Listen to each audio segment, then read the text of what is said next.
ஜெபிக்கிற, நேசிக்கிற எல்லாமே உன் கண்ணுக்கு தெரியாத ஒரு பரிசுத்த ஆவி, ஹோலி ஸ்பிரிட். கண்ணுக்கு முன்னாடி காவலாளி நிற்கும் பொழுது காவலாளியே ஏமாற்றி நம்முடைய கண் நம்மை ஏமாற்றுகிறது என்றால், கண்ணுக்கே தெரியாத ஒரு ஆவியை எவ்வளவு ஏமாற்றுகிறது என்பதை கொஞ்சம் நினைச்சு பாருங்க.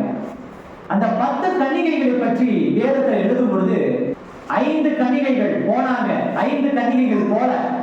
அதனுடைய மையப்புள்ளி என்னன்னா, தேவனுடைய ராஜ்யம் என்பது எப்பொழுதும் வந்து போகும், எப்படி வேணாலும் வந்து போகும், அதற்கு ஆயத்தமாய் இருந்தார்கள் என்பதுதானே மையப்புள்ளி.